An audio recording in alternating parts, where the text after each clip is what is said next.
हिंदुस्तान पर कब्जा करने की एक कोशिश 74 साल पहले पाकिस्तान ने भी की थी, जब उसने 22 अक्टूबर 1947 को कश्मीर पर हमला करके कश्मीर के 1/3 हिस्से पर कब्जा कर लिया था, जिसे अब आप पाकिस्तान ऑक्यूपाइड कश्मीर के नाम से जानते हैं। पाकिस्तान कहता है ये हमला कबायलियों ने किया था, लेकिन इसमें सीधे तौर पर पाकिस्तान की सेना शामिल थी। पाकिस्तान मुस्लिम बहुल्य कश्मीर को अपने देश में मिलाना चाहता था। वो मुसलमान कश्मीरियों को ये कहकर भड़का रहा था कि बहुसंख्यक हिंदुओं के देश भारत में उनके साथ कभी न्याय नहीं होगा। 700 साल पहले जो कश्मीर कभी हिंदू राजा का हुआ करता था और जो कश्मीर हिंदुओं का सबसे बड़ा तीर्थ बन सकता था, उसकी जनसंख्या को छल कपट और हमलों की मदद से बदल दिया गया। कश्मीर के 12वीं शताब्दी के इतिहासकार कलन ने रजत रंगिणी नामक अपनी किताब में लिखा है कि भगवान श्री कृष्ण ने खुद अपने हाथों से यशोमती नामक राजवंश की एक महिला के सिर पर मुकुट रखकर उन्हें कश्मीर की रानी घोषित किया था। ये करीब 5000 वर्ष पुरानी घटना है। इसी पुस्तक में जिक्र है कि कश्मीर घाटी पहले एक विशाल झील थी, जिसे कश्यप ऋषि ने बारामुल्ला की पहाड़ियों काटकर खाली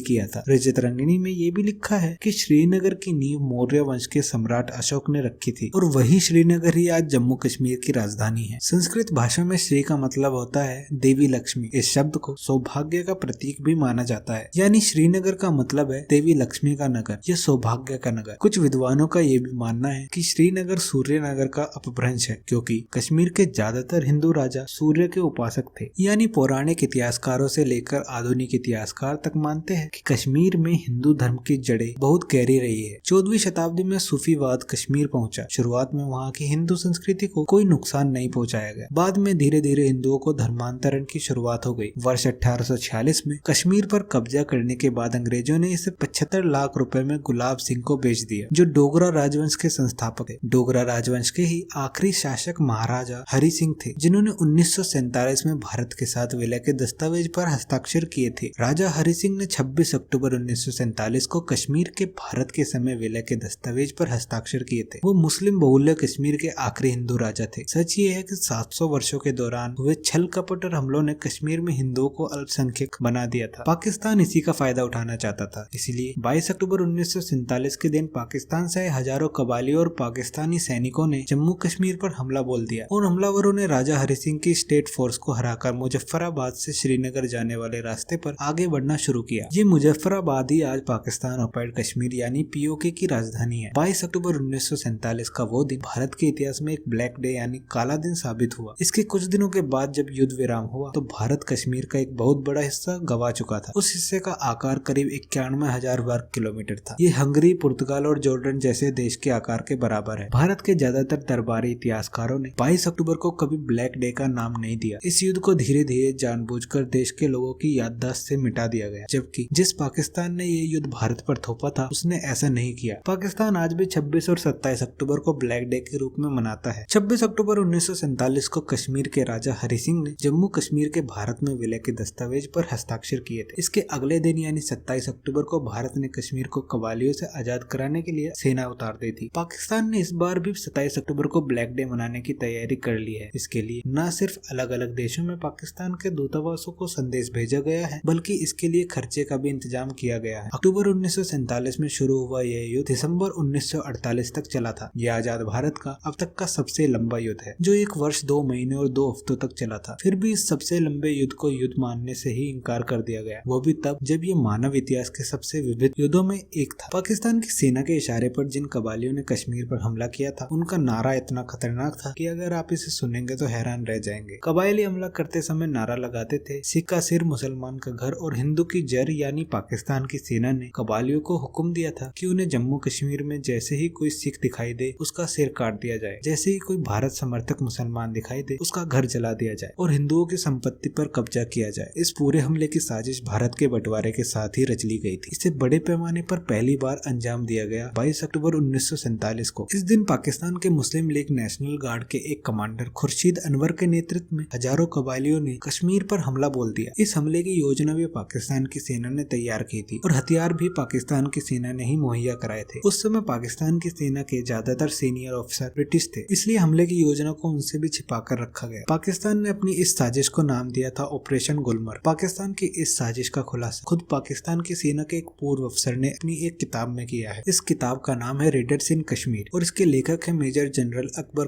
अकबर खान 1947 में पाकिस्तान की सेना में ब्रिगेडियर के पद पर थे और वो पाकिस्तान की सेना के जनरल हेडक्वार्टर में director of weapons and equipment थे। इस किताब की प्रस्तावना में अकबर खान ने एक बहुत महत्वपूर्ण बात लिखी। वो लिखते हैं कि पाकिस्तान के सैनिकों को रेडर्स नाम भारत के तत्कालीन प्रधानमंत्री जवाहरलाल नेहरू ने दिया था। आम भाषा में रेडर्स का मतलब होता है अचानक हमला करके लूटपाट करने वाला। कैम्ब्रिज डिक्शनरी के मुताबिक रेडर्स को व्यक्ति होता है जो किसी इलाके में गैर कानूनी ढंग से घुसता है, वहाँ से कुछ चुराता है और वापस अपनी जगह पर लौट जाता है। जबकि हमलावर वो होते हैं जो किसी देश की अंतर्राष्ट्रीय सीमा का उल्लंघन करता है और इस इलाके पर कब्जा कर लेता है। जवाहरलाल नेहरू शायद इस अंतर को समझ नहीं पाए और उन्होंने कश्मीर पर हमला करने वालों को रेडर्स कह दिया। इससे पाकिस्तान को फायदा हुआ। लंबे समय तक पाकिस्तान दुनिया के सामने यह साबित करने में सफल रहा कि इस हमले में उसकी सेना की कोई भूमिका नहीं थी। जबकि अकबर खान के मुताबिक रेडर्स आधुनिक युग में युद्ध की ही एक शाखा है। एयरक्राफ्ट, कमांडोज, गोरेलास, टैंक्स और यहाँ तक की पनडुब्बी भी दुश्मन पर रेड मार सकती है, यानी हमला करके वापस अपनी जगह पर लौट सकती है। नेहरू ने हमलावर पाकिस्तानी सेना को रेडर्स की संज्ञा दी और इसका नुकसान भारतीय सेना को भी उठाना पड़ा। जब कश्मीर को आजाद कराने के लिए भारत की सेना कश्मीर पहुंची तो शुरू में उसे भी लगा कि उसे पाकिस्तान से आए कुछ रेडर्स से ही लड़ना है, लेकिन हालात देखने के बाद सेना को अंदाजा हुआ कि यहाँ तो कबालियों के साथ साथ पाकिस्तान की पूरी सेना मौजूद है। अकबर खान की किताब रेडर्स इन कश्मीर में लिखा है कि उसे कश्मीर के राजा हरि सिंह के बारे में अच्छी खासी जानकारी थी। उसे ये पता था कि राजा हरि सिंह की स्टेट फोर्स में सिर्फ 9000 जवान है और इनमें से भी 2000 मुसलमान है। पाकिस्तान को गलतफहमी थी कि हरि सिंह की स्टेट फोर्स में शामिल ये मुसलमान जवान पाकिस्तान का साथ देंगे। पाकिस्तान की ऐसी ही गलतफहमियों ने उसकी सेना के अफसरों को अति उत्साह से भर दिया था। इस किताब के दूसरे चैप्टर का नाम है द रीजन व्हाई। इसके पहले ही पन्ने पर वो बताते हैं कि पाकिस्तान ने कबायलियों कश्मीर पर हमला करने के लिए क्यों भेजा था। इसमें लिखा है कि उस समय भारत का आकार 46 लाख वर्ग किलोमीटर था, जिसमें 568 रियासतें थी और जहाँ 40 करोड़ लोग रहते थे। इन रियासतों को यह तय करना था कि वो भारत के साथ रहना चाहती है, पाकिस्तान के साथ जाना चाहती है, फिर आजाद रहना चाहती है। इनमें जम्मू कश्मीर एक ऐसी रियासत थी जो भौगोलिक रूप से न सिर्फ भारत और पाकिस्तान के लिए बल्कि पूरी भारतीय उपमहाद्वीप के लिए महत्वपूर्ण थी। जब कश्मीर की भौगोलिक स्थिति उस समय ऐसी थी कि रूस और उसके बीच में केवल अफगानिस्तान था। जब से ब्रिटेन ने भारत के बंटवारे का ऐलान किया था तभी से पाकिस्तानियों को लगता था कि कश्मीर तो उनके साथ ही जाएगा। अकबर खान ने किताब में लिखा कि पाकिस्तान के स्पेलिंग में जो के है उसका मतलब कश्मीर ही है। अकबर खान लिखते हैं कि उस समय भारतीय उपमहाद्वीप को हिंदू और मुस्लिम जनसंख्या के आधार पर बांटा जा रहा था, इसलिए किसी को इसमें कोई शक नहीं था कि कश्मीर पाकिस्तान के साथ जाएगा। उस समय कश्मीर की 75% आबादी मुसलमान थी और उस समय आकार में 2,18,000 वर्ग किलोमीटर बड़ा जम्मू कश्मीर सड़क, रेल या नदियों के रास्ते भारत से जुड़ा हुआ नहीं था। भारत और कश्मीर के कोई आर्थिक संबंध भी नहीं थे। इस किताब में लिखा है कि पाकिस्तान के संस्थापक मोहम्मद अली जिन्ना का मानना था कि भौगोलिक रूप से कश्मीर के पास पाकिस्तान के साथ जाने के अलावा कोई विकल्प नहीं है। मोहम्मद अली जिन्ना का यह भी मानना था कि कश्मीर के लोगों में पाकिस्तान को लेकर बहुत उत्साह। 1947 के इस युद्ध पर भारत के इतिहासकार काशीनाथ पंडित लिखते हैं कि पाकिस्तान इस हमले को 20 अगस्त यानी आजादी के 5 दिन बाद ही अंजाम देना चाहता था, लेकिन ब्रिटिश इंडियन आर्मी के बन्नू ब्रिगेड के मेजर ओएस कलकत और इसकी जानकारी लग गई जो इस समय पाकिस्तान में थे। इससे पहले ही पाकिस्तान सेना उन्हें पकड़ती, वो भागकर दिल्ली आ गए और उन्होंने इसकी जानकारी तब के प्रधानमंत्री जवाहरलाल नेहरू को दी। लेकिन तब नेहरू और उस समय के रक्षा मंत्रालय ने उनकी इस कहानी को बकवास बताते हुए खारिज कर दिया। यानी अगर नेहरू मेजर ओएस कलकत की बात पर यकीन कर लेते तो भारत की सेना को पहले ही सतर्क किया जा सकता था। उन्होंने ऐसा नहीं किया। दूसरी तरफ पाकिस्तान इस हमले की तैयारी में जुटा रहा। सितंबर 1947 को पाकिस्तान के प्रधानमंत्री लियाकत अली खान ने एक गोपनीय बैठक बुलाई और उसमें उस समय के नॉर्थ वेस्ट फ्रंटियर प्रोविंस के मुख्यमंत्री कयूम खान भी शामिल हुए। नॉर्थ वेस्ट फ्रंटियर प्रोविंस को ही आज पाकिस्तान में खैबर पख्तूनख्वा कहा जाता है। इसकी सीमाएं अफगानिस्तान से मिलती है और यहाँ बड़ी संख्या में कबायली रहते हैं। लियाकत अली खान ने कयूम खान को कहा कि वो इन कबालियों को इकट्ठा करे। लियाकत अली खान ने ये भी कहा कि के लिए पैसा उनके गोपनीय फंड से दिया जाएगा। कश्मीर में दिलचस्पी सिर्फ पाकिस्तान की ही नहीं थी। उस समय ब्रिटेन समेत पश्चिमी दुनिया के कई देश चाहते हैं कि कश्मीर या तो आजाद रहे या फिर पाकिस्तान के साथ चला जाए। इसकी वजह ये थी कि उस समय कश्मीर की सीमाएं अफगानिस्तान से मिलती थी और अफगानिस्तान की सीमाएं सोवियत रशिया से मिलती थी। इन देशों को यह लगता था कि अगर कश्मीर भारत के पास रहा तो वो कश्मीर के रास्ते सोवियत संघ से नहीं लड़ पाएंगे। कश्मीर पाकिस्तान के लिए सिर्फ पसंद नहीं बल्कि जरूरत का विषय था। पाकिस्तान को ये डर था कि अगर भारत की सेना कश्मीर तक आ गई तो वहाँ से पाकिस्तान पर नजर रखना बहुत आसान हो जाएगा और पाकिस्तान के लिए भारत के खिलाफ कोई भी हरकत करना आसान नहीं होगा। इस बात का जिक्र भी मेजर जनरल अकबर खान ने अपनी किताब रेडर्स इन कश्मीर में किया है। अकबर खान अपनी इस किताब में बताते हैं कि कश्मीर पर हमले से कुछ समय पहले उनकी मुलाकात मुस्लिम लीग के एक नेता से हुई थी जिसका नाम मियां इफत खरुद्दीन नसीरुद्दीन। इस नेता ने अकबर खान से कहा कि वो कश्मीर को पाकिस्तान में मिलाने के लिए एक प्लान बनाए, जिसे लाहौर में बैठे पाकिस्तानी नेताओं को दिखाकर उस पर मोहर लगवाई जा सके। इस योजना को बनाते हुए इस बात का खास ध्यान रखा जाना था कि इसमें पाकिस्तानी सेना के या पाकिस्तानी अधिकारियों के शामिल होने की बात किसी को पता ना चले। अकबर खान को उस समय पाकिस्तानी सेना में director of weapons and equipment थे। उन्हें कबालियों के लिए हथियार जमा करने की जिम्मेदारी दी गई थी। रेडर्स इन कश्मीर नामक इस किताब में ये भी लिखा है कि उस समय पाकिस्तान की पंजाब पुलिस को 4000 मिलिट्री राइफल्स दी गई। ऐसा लगता था कि पाकिस्तान पंजाब पुलिस को इन राइफल्स की जरूरत नहीं है, इसलिए इन राइफल्स को अब कबालियों को सौंपने का फैसला किया गया। इसके बाद 22 अक्टूबर को कबालियों ने उस समय के अविभाजित कश्मीर के डोमेल पर पहला हमला किया। 23 अक्टूबर को कबालियों ने मुजफ्फराबाद पर भी कब्जा कर लिया। 25 तारीख तक कबायली उरी पर कब्जा कर चुके थे। इन आक्रमणकारियों का अगला निशाना बारामुल्ला था, जहां 26 तारीख को धावा बोलकर कब्जा कर लिया गया। 26 अक्टूबर की तारीख भारत और पाकिस्तान दोनों देशों के इतिहास की सबसे महत्वपूर्ण तारीखों में से एक है। बारामुल्ला से श्रीनगर की दूरी करीब 50 किलोमीटर है और पाकिस्तान की सेना और कबालियों का अगला निशाना श्रीनगर ही था। इस बीच कबालियों ने बारामुल्ला में जमकर अत्याचार किए। उस समय बारामुल्ला की आबादी 14,000 थी, जिसमें ये सिर्फ 3,000 लोग जिंदा बचे थे। बारामुल्ला उस समय बहुत समृद्ध हुआ करता था, जहाँ बड़ी संख्या में स्कूल, बाजार और दुकानें हुआ करती थी। आर्थिक रूप से भी बारामुल्ला कश्मीर के लिए बहुत महत्वपूर्ण था, लेकिन कबालियों ने यहाँ के लोगों का खून बहाना शुरू कर दिया। बारामुल्ला के एक मशहूर church Saint Joseph Catholic church में आग लगा दी गई। इस चर्च का लाइब्रेरी को जला दिया गया और चर्च की महिलाओं के साथ बलात्कार कर कईयों की हत्या कर दी गई। उस समय के भारत के अखबारों में भी कबालियों के इन अत्याचारों की खबरें प्रकाशित हुई थी। कबालियों ने बारामुल्ला में लूट मार करनी शुरू कर दी, लेकिन बारामुल्ला ही पाकिस्तान की सेना और कबालियों के गले की हड्डी बन गया था। दरअसल कबाली बारामुल्ला को लूटने और वहाँ लोगों का कत्ल करने में इतने व्यस्त हो गए कि इसी में 2 दिन निकल गए। ये सब 26 अक्टूबर और 27 अक्टूबर को हो रहा था और कबालियों को श्रीनगर की तरफ बढ़ना था, लेकिन वो बारामुल्ला में ही अटक गए। उन्होंने लूटे हुए सामान और अगवा की गई महिलाओं को पाकिस्तान की तरफ भेजना शुरू कर दिया। इसी बीच 26 तारीख को कश्मीर के महाराजा हरि सिंह ने भारत के साथ विलय के दस्तावेज पर हस्ताक्षर कर दिए। इसी दिन पाकिस्तान ने मुजफ्फराबाद को कथित आजाद कश्मीर की राजधानी घोषित कर दिया। इसके अगले दिन यानी 27 तारीख को भारत की सेनाएं सुबह सुबह श्रीनगर एयरपोर्ट पर उतरने लगी और यहीं से कश्मीर पर कब्जे का पाकिस्तान का प्लान धराशायी होने लगा। वर्ष 1947 में 26 और 27 अक्टूबर के दिन जब कबायली बारामुल्ला से आगे नहीं बढ़ पाए, पाकिस्तान के अधिकारियों ने मेजर जनरल का अकबर खान से पूछा कि क्या वो आगे के हमले की जिम्मेदारी लेंगे। शर्त ये थी कि इस हमले में औपचारिक रूप से पाकिस्तान की सेना के शामिल होने की बात बाहर नहीं आनी चाहिए। ये थी कहानी कुछ पाकिस्तान के कश्मीर पर इन्वेजन करने की। वीडियो पसंद आए तो वीडियो को लाइक करें, सब्सक्राइब करें और कमेंट जरूर करें।